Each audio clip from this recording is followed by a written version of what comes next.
Hermano Luis, allí están los bosquejitos y hay una hoja aparte.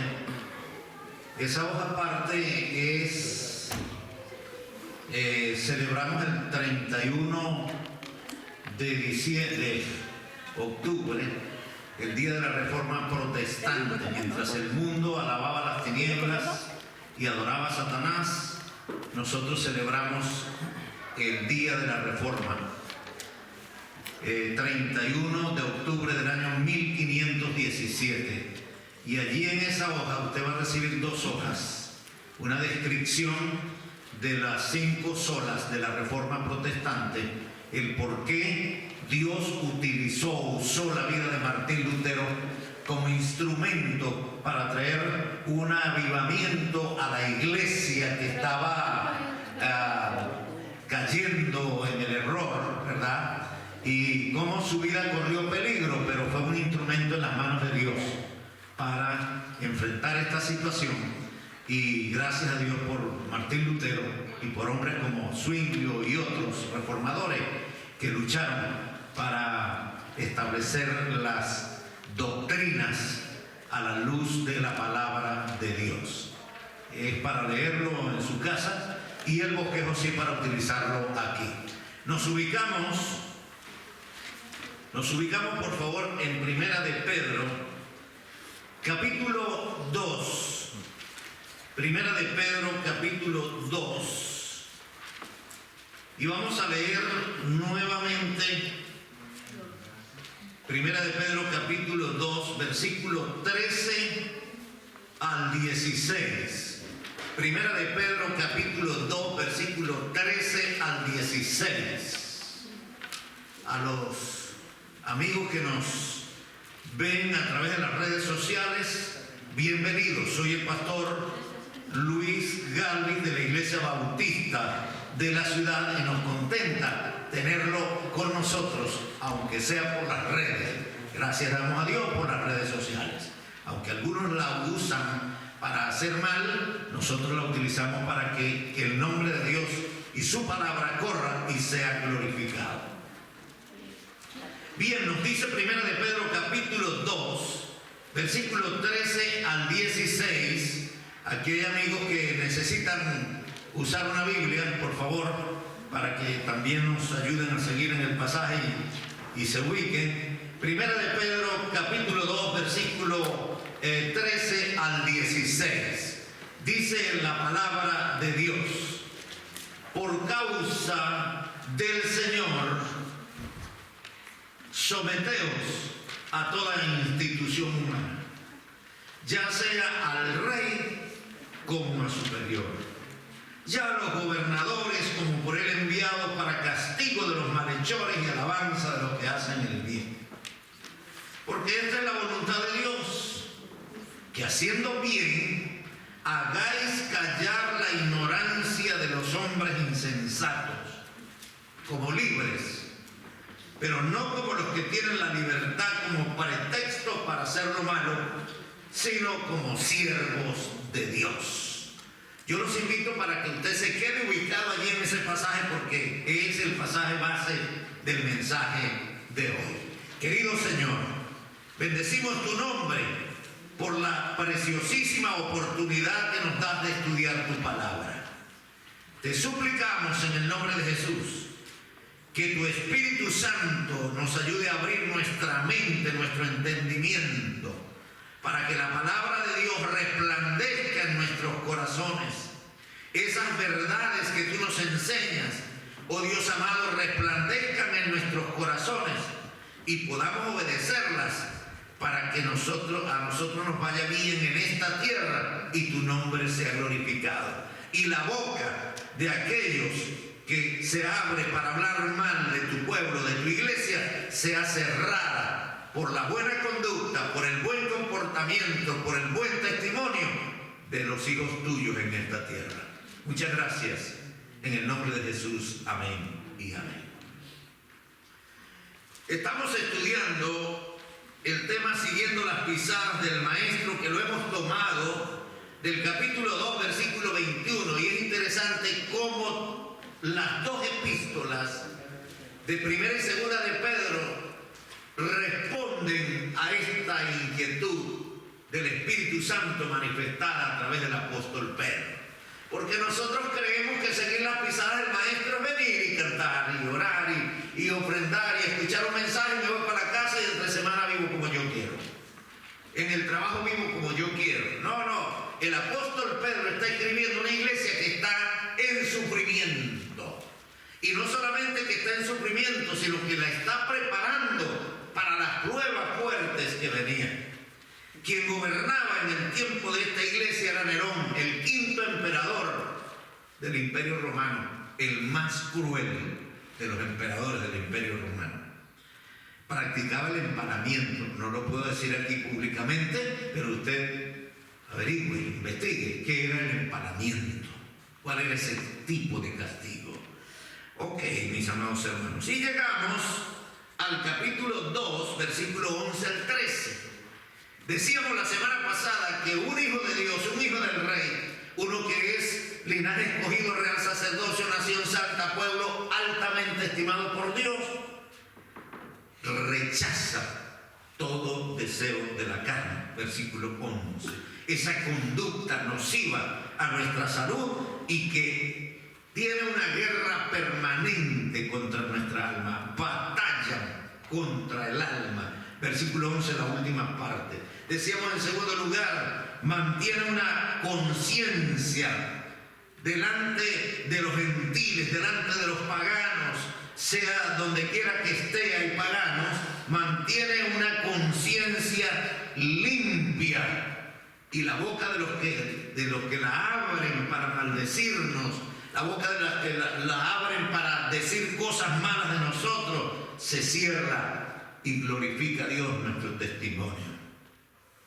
Pero hoy nos encontramos con una verdad que muy pocas veces queremos oír, y especialmente los que viven o vivimos en países donde no nos gusta el gobernante, donde no nos gusta la autoridad que tengo. Asisto a una iglesia donde no me gusta la autoridad que tengo, el pastor que tengo, voy o trabajo en una universidad donde no me gusta el jefe que tengo, etc. El problema es la autoridad. Y el primer llamado que Pedro dice, o la primera aclaración que Pedro hace de quien sigue las pisadas del maestro, imita a su maestro en la sumisión a toda autoridad humana. A toda autoridad humana. Y allí nos ubicamos en el capítulo 2, versículo 13. Por causa del Señor, someteos a toda autoridad humana, ya sea al rey como al superior. Está diciendo el apóstol, está diciendo el apóstol, hermanos, en primer lugar, que debemos ser sumisos. Y la palabra en el idioma original es upotazo allí, que literalmente significa colocar bajo orden de toda institución humana. Dios nos está diciendo, colóquese bajo el orden de toda institución humana, en actitud de sumisión, en entrega obediente a la autoridad que Dios ha colocado. El presidente, el gobernador, el alcalde, el comandante de la policía, toda autoridad humana, el capitán de los capellanes, ¿verdad? A mí se me olvidaron las tiras de capitán hoy. Me traje una sola y cómo me la voy a poner así, voy a parecer, ¿verdad? Prefiero estar así, como está más bien que tiene la dos. Ok, mis amados hermanos, someter, mi amado hermano, significa controlar firmemente. Significa subordinar. Y es interesante que el uso que el apóstol Pedro hace, mi amado hermano, es el mismo del capítulo 3, versículo 1, cuando le habla a la mujer creyente que se sujete a su marido no creyente. Es la misma palabra, es decir, le dice a la mujer no creyente, creyente, que ceda, que coopere, que asuma la responsabilidad y aprenda a llevar la carga. Sométase a su marido que no conoce al Señor. El problema es que tanto los maridos como las esposas han interpretado mal esa palabra. El marido cree que Dios le está diciendo: mire, usted obligadamente tiene que sujetarse a su marido porque yo te lo pido, es una obligación. Te obligo a que te sometas. No.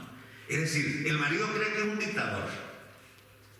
Y muchas esposas creen que no, es que baje la cabeza todo el tiempo y que todo el tiempo diga sí, amén, así me esté maltratando. No, tampoco es eso. No está hablando de esclavitud.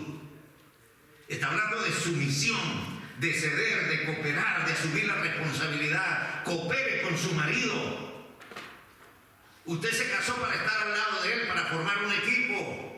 Es lo que está diciendo, es la misma palabra. Y Pedro manda a todos los creyentes a someterse, mi amado hermano, a todos los ciudadanos bajo la ley y la autoridad civil.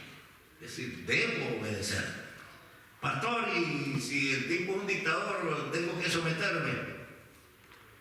Hay que someterse, pero recuerden, no es pongo y me agacho para que hagan conmigo lo que quieran. No es ese tipo de sometimiento.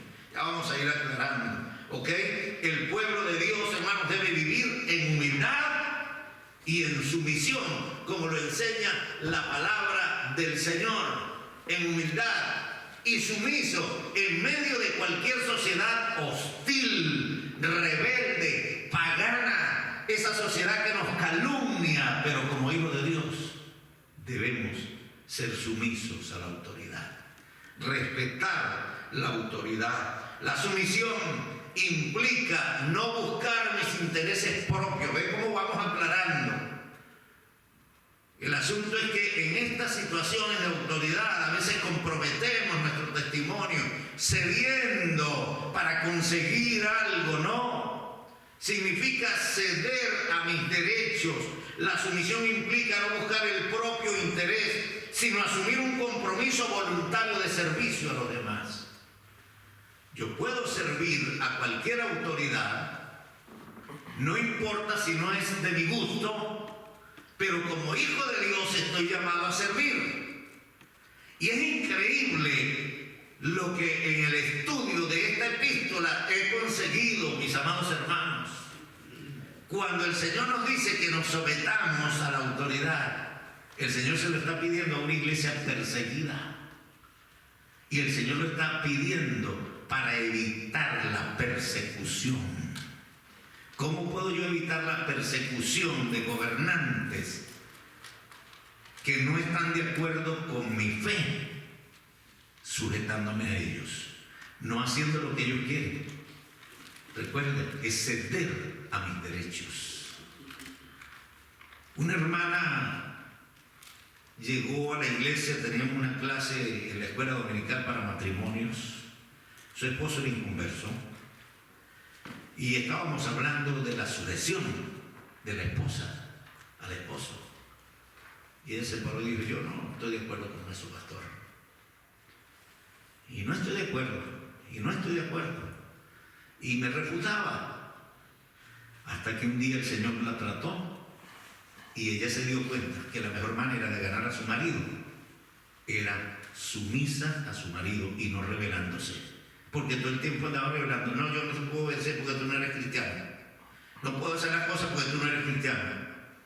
Porque si quieres que te obedezca, tienes que aceptar a Cristo. Es decir, obligado tengo que aceptar a Cristo para que mi mujer acepte que yo soy cabeza del hogar. No. Y note que en 1 de Pedro capítulo 3 dice: para que los que no creen a la palabra sean ganados por la palabra, por la conducta silenciosa, casta y respetuosa de la esposa. Una cantaleta no gana a nadie. ¿Entiende la palabra cantaleta? ¿Verdad? ¿Entiende la palabra cantaleta los hondureños? ¿Ah? Ese es dele, y la gente se cansa de tanto regaño, ¿verdad? Entonces, note que lo que el apóstol está diciendo es una sumisión que implica no buscar mis intereses propios, sino renunciar a mis derechos para ganar a otros, para ganar a muchos. ¿Y no lo hizo Pablo? El apóstol Pablo dijo muy claramente: he renunciado a mis derechos para ganar a muchos para Cristo. Vamos a leer el pasaje. Primero a los Corintios, capítulo 9. Primero a los Corintios, capítulo 9. Nos dice a partir del versículo 18, dice: ¿Cuál pues es mi galardón? Que predicando el Evangelio presente gratuitamente el Evangelio de Cristo para no abusar de mi derecho en el Evangelio, por lo cual, siendo libre de todos, me he hecho siervo de todos para ganar a gran número. Me he hecho a los judíos como judío para ganar a los judíos, a los que están sujetos a la ley, aunque yo no esté sujeto a la ley, como sujeto a la ley, para ganar a los que están bajo la ley, a los que están sin ley, como si yo estuviera sin ley, no estando yo sin ley de Dios, sino bajo la ley de Cristo, para ganar a los que están sin ley. Me he hecho débil a los débiles, para ganar a los débiles. A todos me he hecho de todo, para que de todos modos salve algunos. Entonces un hermano me dijo en una oportunidad y otro hermano por otro lado en la misma reunión: bueno, pastor, es decir, que yo tengo que meterme a borracho para ganarme un borracho, que yo tengo que meterme a drogadicto para ganarme un drogadicto. Eso no es lo que está diciendo Pablo. Pablo dice que está bajo la ley de Dios, pero como si estuviera sin la ley de los hombres, para ganar a otros para Cristo. Hermanos, renunciando también se gana, y creo que es la mejor manera de ganar. Note usted, lleve esto que estoy diciendo a una relación matrimonial. Cuando el marido habla y la esposa le riposta y todo el tiempo le contesta, ¿qué va a pasar? Entre más no conversan, entre más pelean, más seria se va tornando la situación. Porque tenemos que entender que no es la razón mía como esposo, ni la razón de ella como esposa, que somos ahora dos en una sola carne y que nos conviene a los dos, no a uno. Si yo gano la pelea y ella la pierde, de todas maneras estamos perdiendo los dos. Pero si los dos podemos ponernos de acuerdo, hermano, habrá victoria, habrá un matrimonio feliz.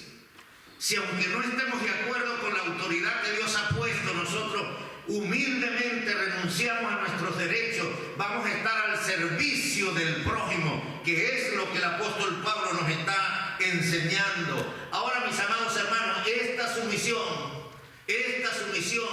no es una reacción natural. Note que Cristo renunció a sus derechos. ¿Y para qué Cristo renunció a sus derechos? Para que usted y yo pudiéramos ser salvos, hermano. Cristo dejó el cielo, dejó su trono, dejó su gloria. ¿Para qué? Para colocarnos a Él, para colocarnos junto con Él en su gloria. Y hoy estamos caminando en eso. Y cuando Cristo en nuestra vida se manifieste, dice Pablo en Colosenses 3:4, cuando Cristo en nuestra vida se manifieste, vosotros seréis manifestados con Él en gloria. Pero para eso Él tuvo que dejar la gloria. Para que su marido, que es inconverso, se convierta al Señor, usted tiene que dejar su propia gloria, hermana. Para que su esposa se convierta al Señor, hermano, usted tiene que dejar su gloria, tiene que dejar sus caprichos, dejar de reclamar sus derechos y entender que lo más importante para Dios es que esa mujer o ese hombre se convierta al Señor. Entender lo que debemos estar sujetos a toda autoridad humana, que lo que Dios quiere es ganar a otros para Cristo. Y eso lo va a hacer a través del testimonio de la iglesia. La sumisión no es una reacción natural. Es decir, nosotros naturalmente no vamos a reaccionar de esa manera. Pero ¿cómo podemos reaccionar?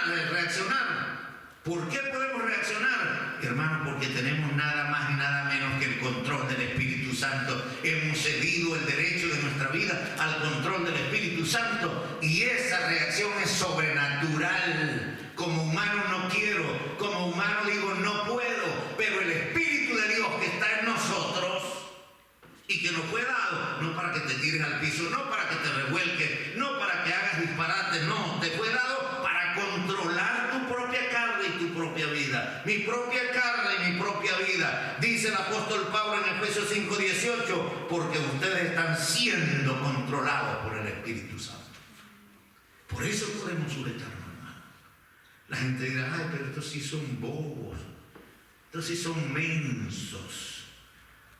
No, no es cosa, hermano, de tontería, es cosa de complacer nada más y nada menos que a nuestro Padre Celestial, que nos demanda que estemos sujetos a toda autoridad para nuestro bien.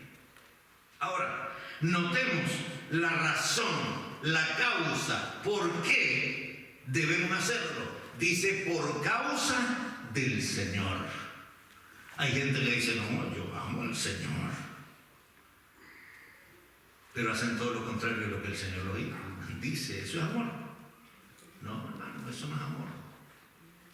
Eso no es amor. Si yo amo, voy a actuar para honrar al que amo, para agradar al que amo, sea Dios, sea el esposo, sea la esposa, sea el pastor, sea mi hermano, sean mis hijos, etcétera. ¿Ok? Por causa del Señor. Y allí está clarito en 1 de Pedro capítulo 2, versículo 13. 1 de Pedro capítulo 2, versículos 13 y 14. Por causa del Señor, someteos a toda institución humana. Ya los gobernadores, versículo 14, como por él enviados para castigo de los malhechores y alabanza de los que hacen el bien. Ahí está la razón más clara, hermanos. Más claro es imposible.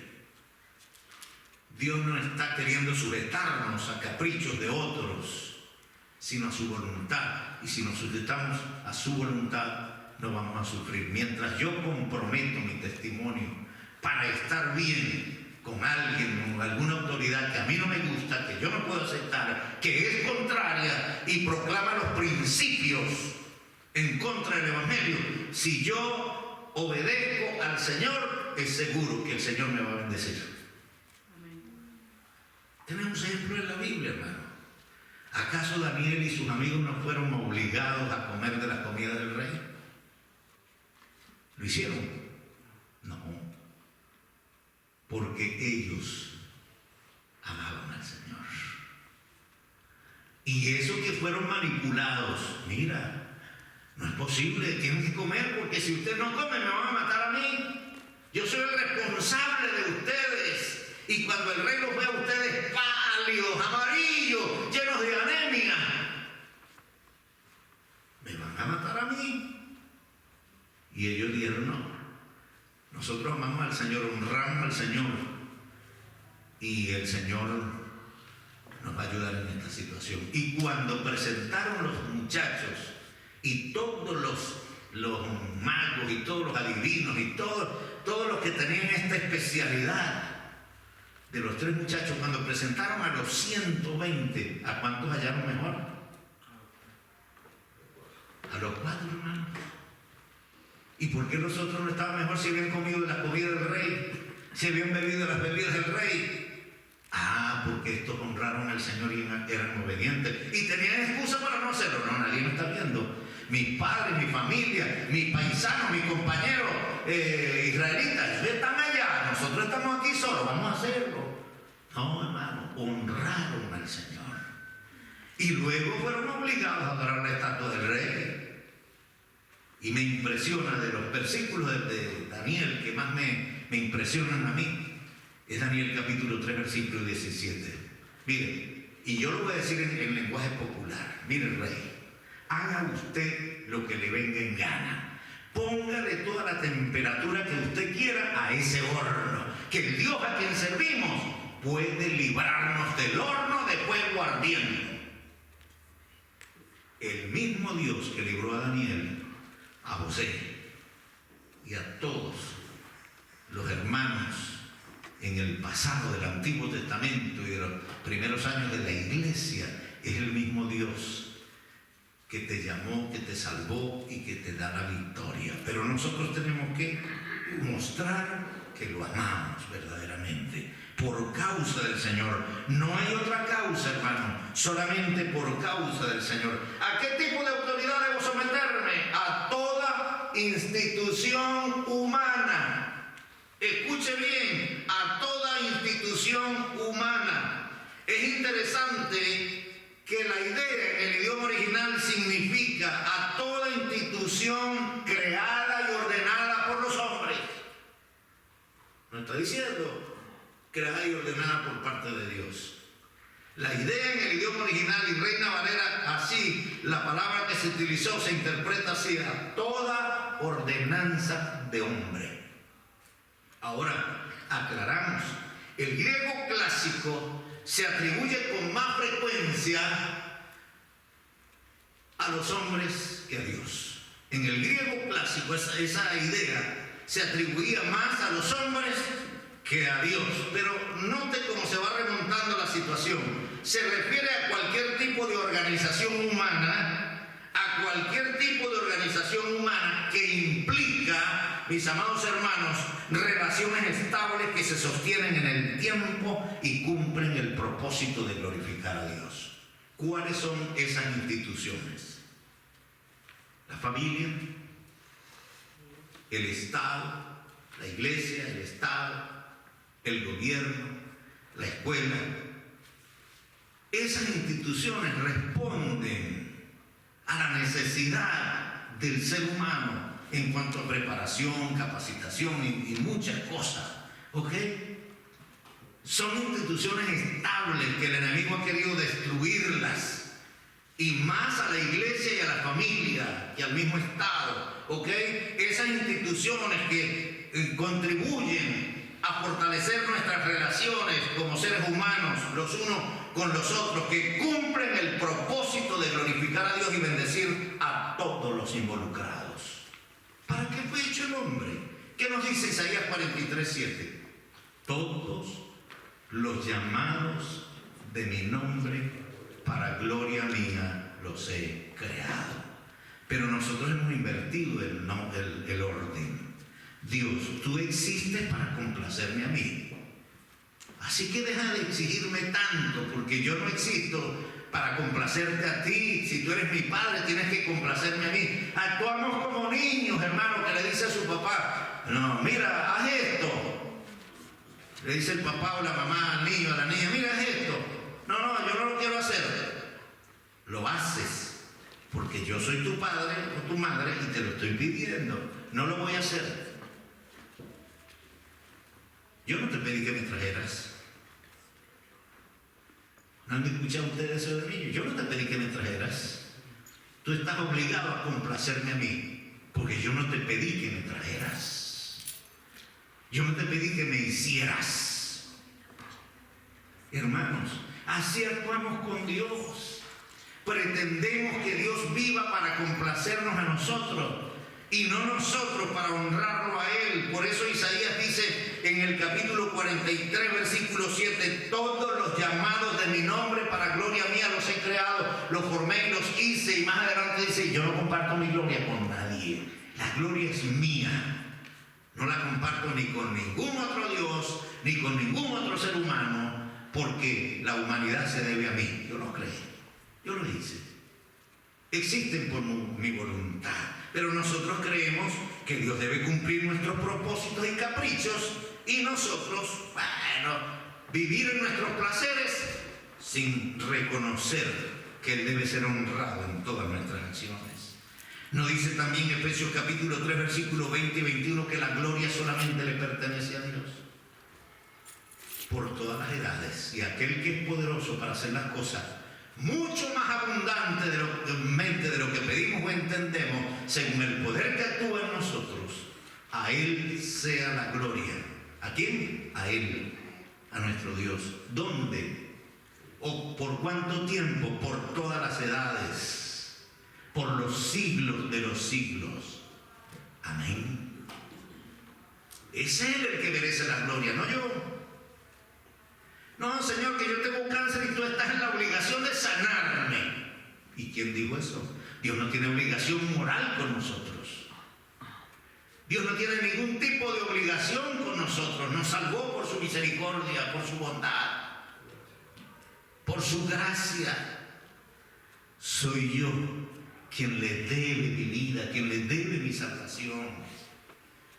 Ay, mis hermanos, en la Septuaginta y en el Nuevo Testamento, si usted no sabe qué era la Septuaginta, era la primera traducción de la Biblia en hebreo al griego. Esa fue la primera Biblia traducida del hebreo al griego. Ahí lo coloqué con un asterisco, una notica abajo para que usted no se le olvide, ¿verdad? En la Septuaginta, esa primera traducción de la Biblia del hebreo al griego, y en el Nuevo Testamento, el sujetarse a toda autoridad se aplica exclusivamente a la obra de Dios.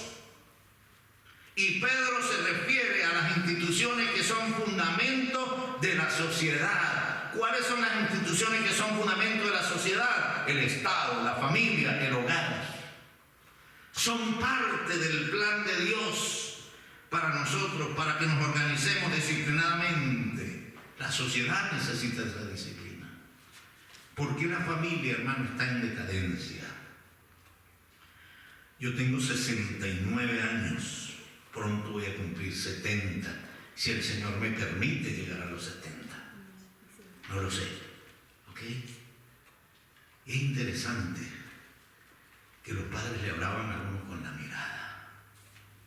Solamente una miradita así, ya uno entendía. Si no me porto bien me van a dar palo.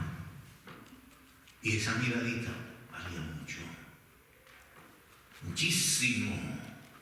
Pero ahora usted agarra la correa, agarra el fuete, agarra la vara, agarra lo que sea, amenaza al muchacho. Pero el muchacho no le hace caso. ¿Sabe cuál es el problema? No es que el niño se porta mal, es que le falta a usted carácter y pantalones para meter en cintura a su hijo. Y no me gusta hablar de esta experiencia, porque lo primero que me dicen, pastor, usted sí es cruel. A los 23 días de haber nacido mi hijo mayor, le di una nalgada. Por supuesto, no a cuero limpio, por encima del pañal. Eran las 2, 3, 4 de la mañana y ese niño no me dejaba dormir a mí, no dejaba dormir a su mamá, mi esposa con una cesárea mal hecha, sufriendo, y yo tenía que encargarme de todo. Ese niño no nos dejaba dormir, yo lo paseaba por la sala, lo montaba en el coche, lo paseaba, lo mecía, como hace Rolando así fuerte con los hijos, ¿verdad? Lo ponía sobre mi regazo y le daba palmaditas así en la espaldita. Lo ponía aquí y le daba y lo acariciaba y nada, ese muchacho, nada. Ah, tú me vas a vencer a mí, tú no me vas a vencer a mí, yo soy tu padre. Y lo puse boca abajo en la cunita y le di. Hasta el otro día, hermano. 4 de la mañana hasta las 10 de la mañana. Y nunca ese niño molestó de noche.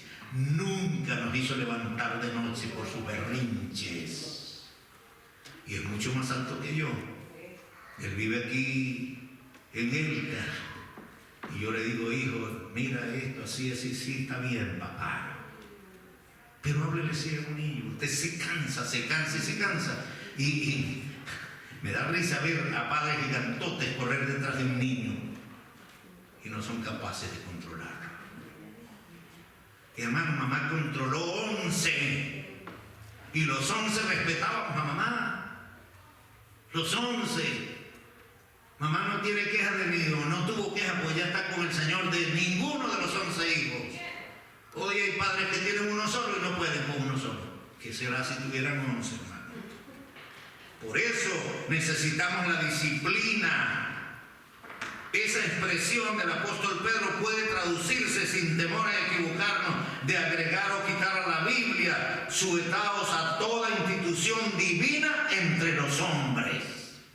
Hogar, familia, Estado. A los gobernadores como por él enviados. Y he visto, hermanos, interpretando este pasaje, no, es a los gobernadores enviados por el Señor. No, hermanos, léalo clarito. A los gobernadores como por él enviados. ¿A qué se está refiriendo? ¿Quién es él aquí el que los envía? ¿Es Dios? Es el emperador, hermano. Era el emperador. A los gobernadores nombrados por el emperador para las diferentes provincias o estados de la república, sujétense a ellos, porque fueron nombrados para castigo de los malhechores y alabanza de los que hacen el bien. Ahora, ¿Por qué sujetarnos, mis amados hermanos? ¿Por qué sujetarnos? Me quedé allí, ¿no? Ahí está el cuadrito de la autoridad, la familia, el gobierno, la iglesia y el trabajo. En el trabajo tengo un jefe, en el gobierno tengo gobernadores, tengo presidentes, gobernadores, etc. En la iglesia tengo líderes a los cuales debo someterme, debo ser sumiso a ellos. En la familia, ni se diga, hermano, esa es la primera institución que Dios colocó sobre la tierra. Ahora note el número 4, ¿por qué hacerlo? Porque es la voluntad de Dios, es la voluntad de Dios. Número 4, ¿ok?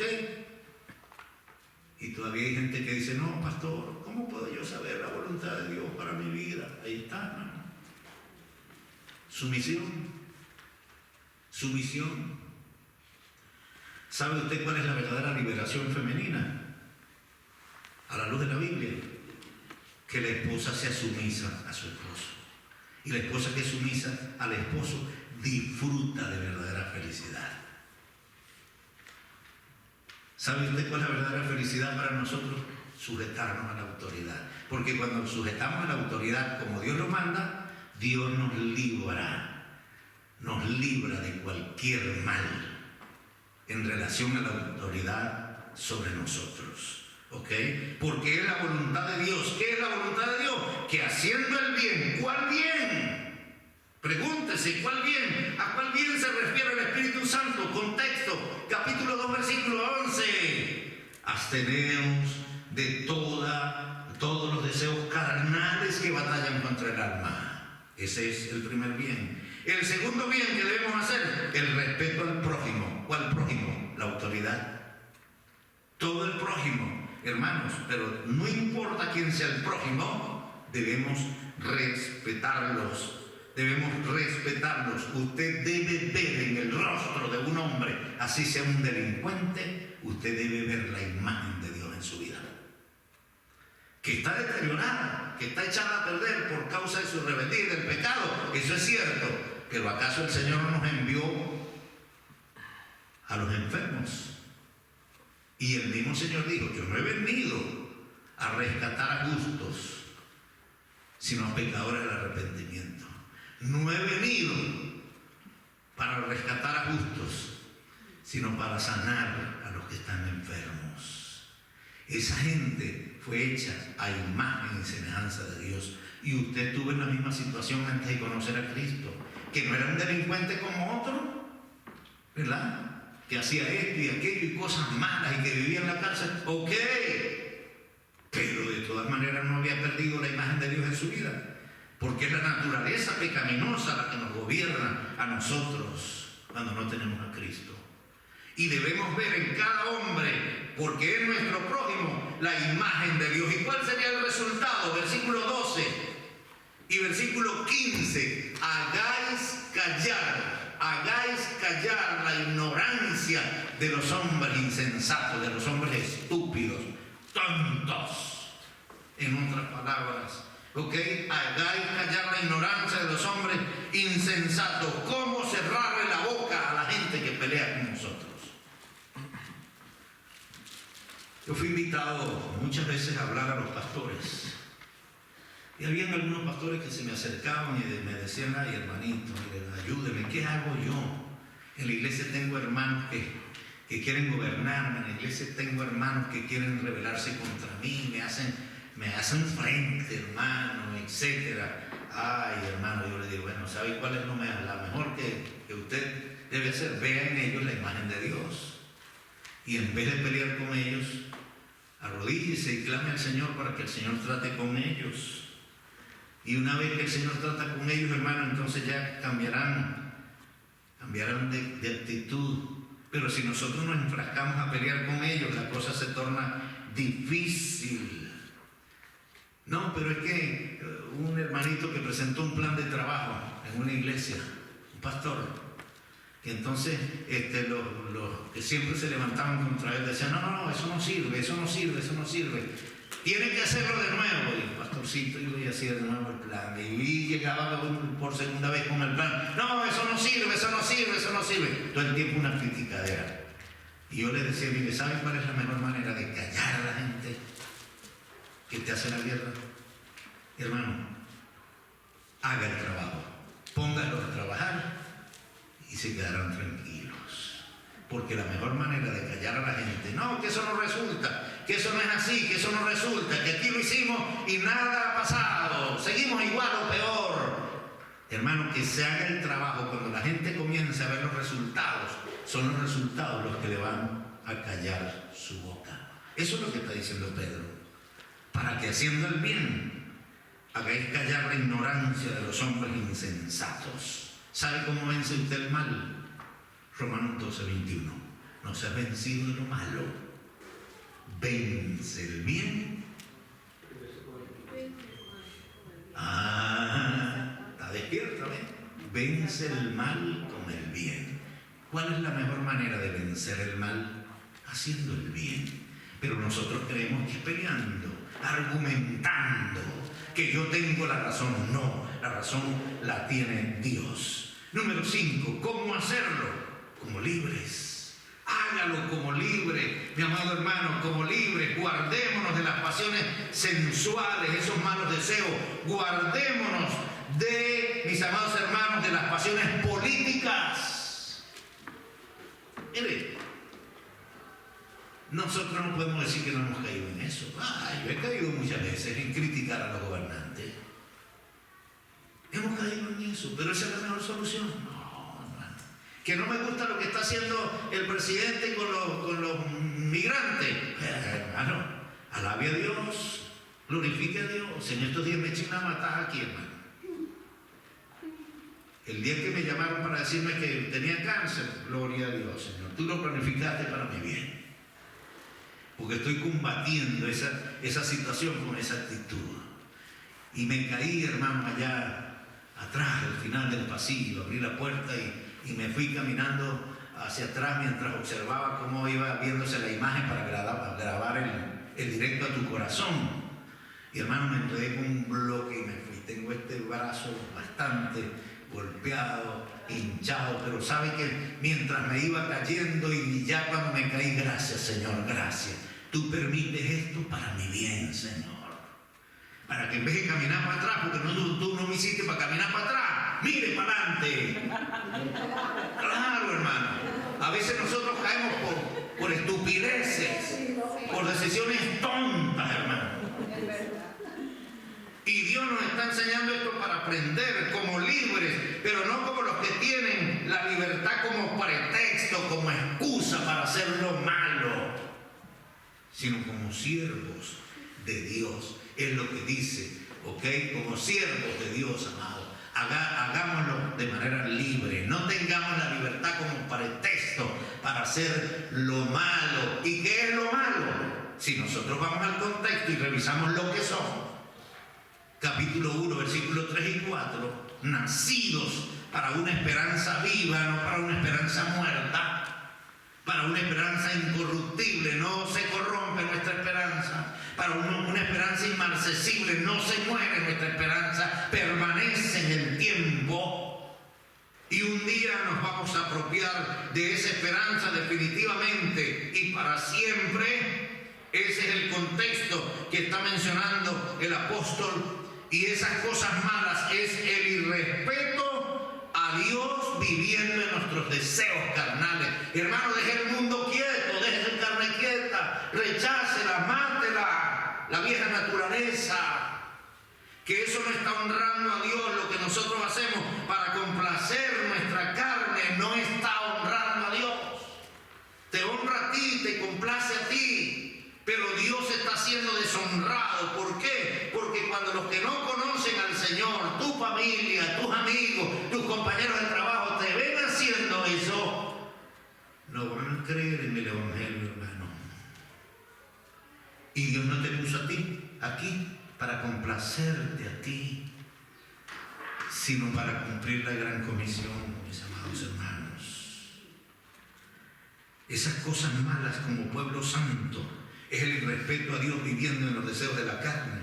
Es el irrespeto a las instituciones que Dios demanda que nos sujetemos a ellas. Por eso la solución, hermanos, es vivir como siervos de Dios. Capítulo 2, versículo 16. Viva como siervos de Dios. ¿Y cómo vive un siervo de Dios? Guárdese de las pasiones sensuales, los malos deseos. Y malos deseos no es solamente ver, hacer cosas malas por allí. No. Hay mucha gente adicta a la pornografía. Hubo un pastor que hizo una convención de pastores en un hotel en los Estados Unidos. Y los televisores estaban a la disposición de los cuartos. Y fue impresionante, el pastor dice, fue impresionante cuando tuve que cancelar las cuentas del hotel, que una de los gastos más grandes que tuve que pagar fue la pornografía. Muchos de los que estaban allí adictos a la pornografía. Hay cosas que nosotros hacemos en secreto, que creemos que nos ayudan, ¿no, hermano? Están matando nuestra vida. Olvidémonos de nuestras pasiones sensuales, de nuestros deseos, esos malos deseos que agradan a mi carne, pero que me separan de Dios, matan mi vida espiritual. Guardémonos de las pasiones políticas, de discutir y de defender a los políticos. Eso no me corresponde a mí. El reino de Cristo no es de este mundo. Y Dios nos dejó en este mundo para que cumplamos su reino, para que prediquemos en su reino, para que extendamos su reino, para que proyectemos su reino. Pero un día nos sacará de aquí como iglesia para vivir con el Señor por toda la eternidad. Dejen que los políticos peleen con los políticos y nosotros peleemos. Vamos a enfrentarnos con el enemigo por las almas, no por los políticos que no quieren cambiar, sino por lo que Dios quiere que nosotros hagamos. Sí, oremos por los políticos, oremos por las autoridades que Dios ha puesto, pero no nos congraciemos con ellos para